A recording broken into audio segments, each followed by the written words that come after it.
I'll take another call.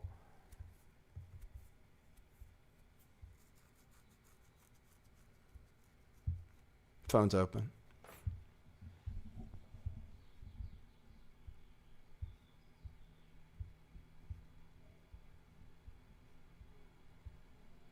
I don't know what's going on. I got a spinny wheel. It's okay. Be skeptical, please, please. I won't take offense. I won't get defensive. I'm really going to try. I feel like a mama bear to Quinn. This is Nathan. You're on the air. Hey, Nathan. Hey. Fantastic show and great listening to you interview Quinn there. This is Dee, or NoblenessDee. Oh, okay, what's up? First of all, I wanted to mention that your previous caller there had mentioned about the Discord and trying to get on that. Yeah. If they already have a Discord app running, they could probably just try clicking the plus sign for the servers on the left, the bottom left, and then type in the code for your particular Discord. Right. He said he already saw the LTV logo, so he was already, it sounded like he was already in there, so hopefully he figures it out. He already had Discord running, but I don't think he had your particular link used to do that. He just had an app running. But he can try that out in any case. Cool. Part of the whole interview with Quinn that really interested me was the part with the kind of entities within computer land, so to speak, right? Yes. Which is pretty far out there for a number of people to consider. I had done a fair bit of research into quantum processors, basically due to the Mandela Effect stuff happening. Oh, okay. And I'm a computer guy myself, like electronic tech dude. So, and I'm researching on these things, and it is they just skim over it and what you can really learn about it. I mean, there's some detail there, but the whole thing is not laid out completely.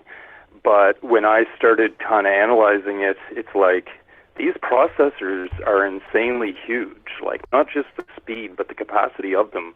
And to me, it was like, it doesn't make sense. It kind of goes far and beyond all the other capabilities of a computer, like the inputs, outputs, the memory, everything.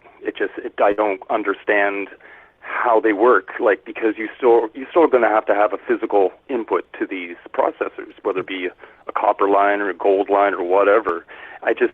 And then I started speculating on it because I am a bit of a religious guy as well.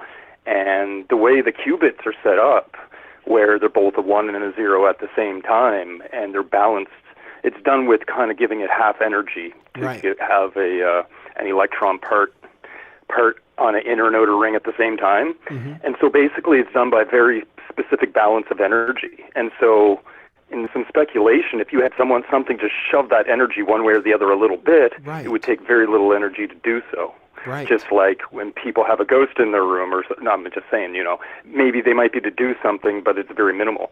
Well, it would be very minimal for a energy entity to perhaps, theorizing, to have an influence on these processors. And then, I kind of went from there. So I'm just kind of second to the theoretical concept of that being possible. And that's something I had considered before that. This is the second time I've ever heard anyone mention such a thing. It just was like, wow. Yeah.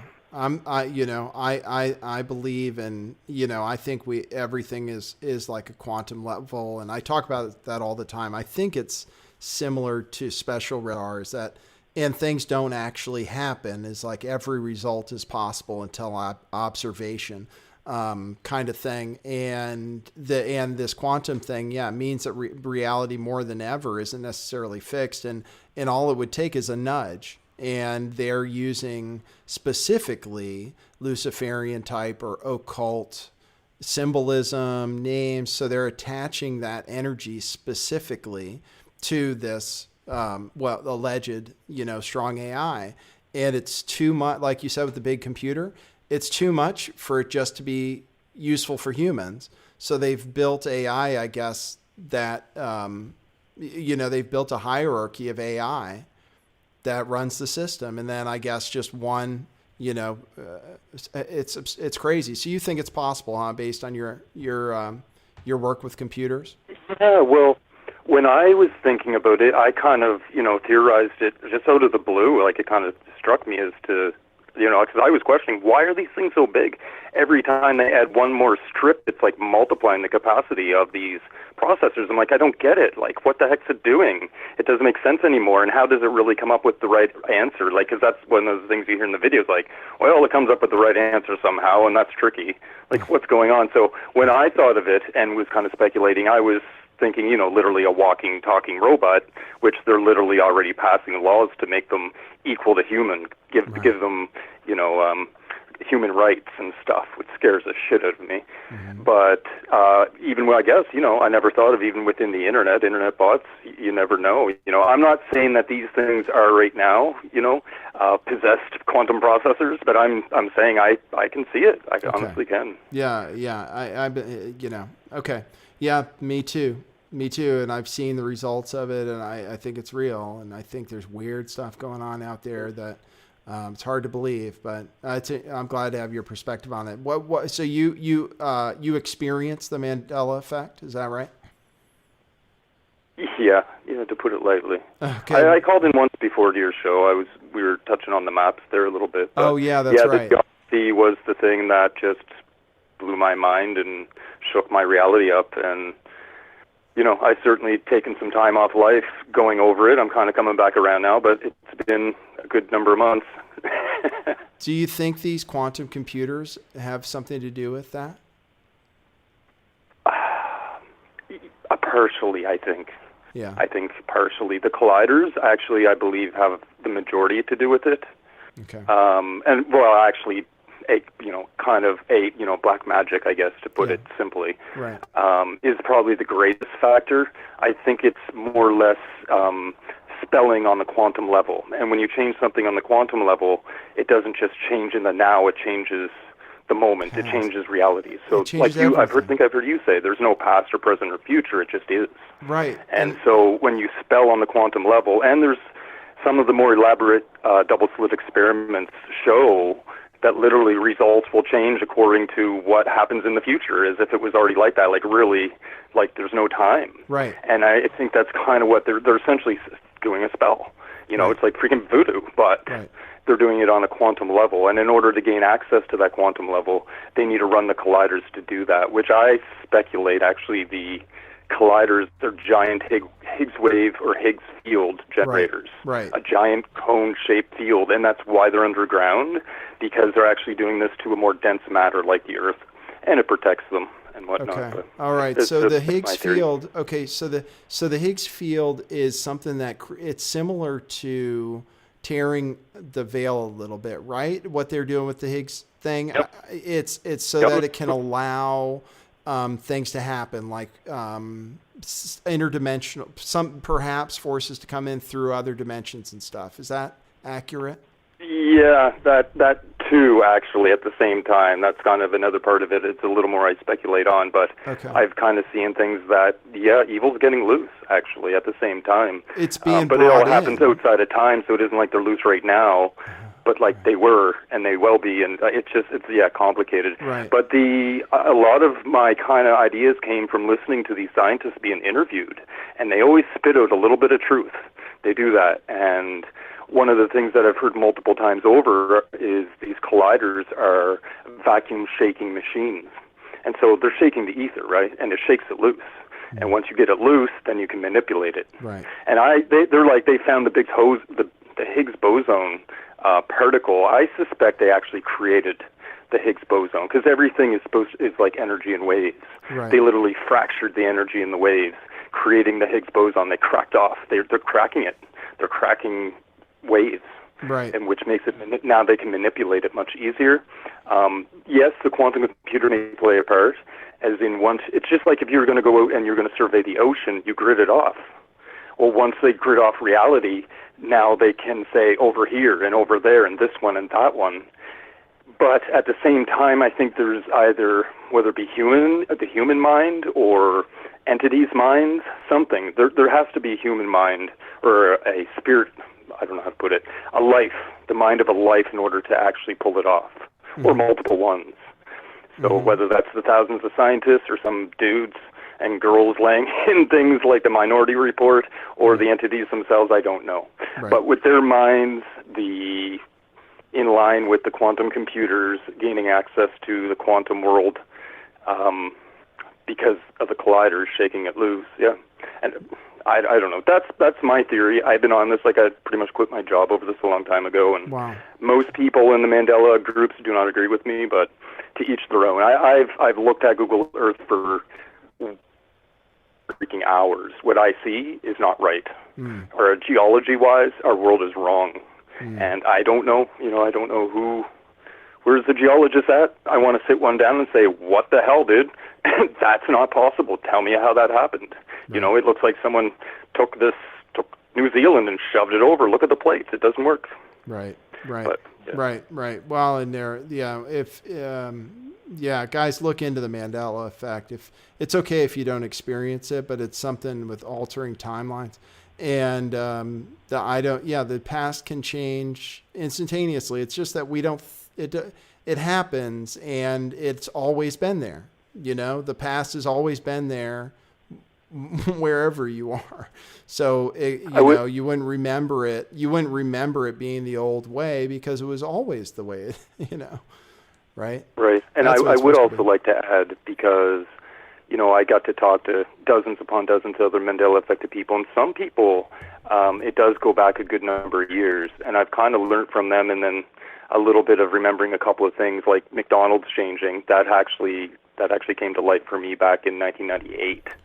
And so I just want to put out there that I think a portion of what's happening is actually natural. We're probably moving into a new realm of existence, maybe, or something, whether that be something we had before and we're regaining that understanding of reality, or, something with God, or natural evolution, energy from the galaxies. I don't know. But I think there is a portion. I think the whole world is moving into that spectrum of understanding of time and space and reality, at least a little bit more. Yeah. But most of the world's kept asleep with the TV, the bad diets, the drugs, the chemicals. They're being kept asleep so they don't realize it, so that these other guys can literally probably use the population against itself. Right. They're the gods. Right. And without us even knowing it, kind of like the 100th monkey idea, we're actually changing it for them as well. Or at least just not realize. It's something like that. I got a few kind of ideas, but my point being is there's probably an aspect of the Mandela effect that is natural. Only when it's natural, we don't see it because it just is. Right, exactly. And then we become aware, and it's like manifesting. It falls into place there as well. I think maybe we are moving into, generations down the road, we are moving into more of that existence, but it's being hidden from us intentionally. They knew it was going to happen. They geared up for it. Right. And they're it's their new world order, so they're trying to make sure that they're the ones in control by mind control, by making sure that they have the critical mass, thinking the way they want us to think during this time when spiritual energy is more powerful than ever. They're helping to tear that veil and allow in the kind of spirits they're drawing in. And meanwhile, we can have the opposite effect in much smaller numbers, and that's what they're trying to prevent. Do you agree with that? Yeah, pretty much. Okay. That's the best part of it. It's kind of complex and mind-blowing, and I really think kind of that's what's going on. Yeah. If we could get the world to realize it, or if the world does wake up and realize what's going on without losing their mind, they would win. Good will win so easily. But it's crazy. It is. It's crazy. And thanks for being in the fight with me. And thanks for everybody just keeping your, now all you have to do is just be positive, keep your vibrations right, meditate, be a good person. And the world changes. So it's positive. Yeah, well, thank you. I'm excited. Thanks for all your hard work, Nathan. It's really appreciated, and definitely if you're going on a journey, keep your spidey senses up, and don't hesitate to make a move. I'll do a live show every day still, so everybody can know what I'm doing, or I'll be planning on it. So don't worry too much. Yeah, I'll make sure everybody keeps track of me. Great. All right. All right, thanks, Nathan. All right. Cheers. Okay, this is what I think would be a great idea. It's been, yeah. I mean, I can't just keep going forever. But man, interesting calls. Such an interesting story. So this is what I think would be somebody could do, because whatever they're telling you, people are searching for this show, and I do these long shows and I don't have time. And there are so many segments of this show I find fascinating that I'm surprised people aren't talking. So I'm sure there's somebody out there who wants to help out, because this is how this information gets out there. Cut up these shows, talk about them. People are going to watch those videos. If you've ever wanted to make a video and you don't want to be on camera or anything, just take one of my shows, edit it together, learn how to edit a video. Just go to this chat room, and on there, go to the pin at the top right. There's an invitation into the chat where people talk about videos. People will tell you what to do. It might be free, probably free. You can learn how to edit videos. It's such a valuable skill, particularly in the future. It just gets more and more valuable. If you can edit videos, man, that's a job. Really. I mean, really, like, now that what I know how to do, I can make money, for real, instead of asking for donations. It's really valuable. If I made a tutorial course about this, which I want to do, this software, that's really valuable, So learn how to edit videos. If you've always wanted to do it, do it. If you took some of the interesting parts out of this show and maybe even added some commentary, I'm interested, because so much interesting stuff happens, and these shows are long now, and I want to do that for people who are tuned in and who are enjoying this, what we're going through here. But I think that would be great, man. I've been dying for somebody to do that. All I have is all seeing you cutting up my videos. So if somebody else wanted to do that, man, I'd be so grateful.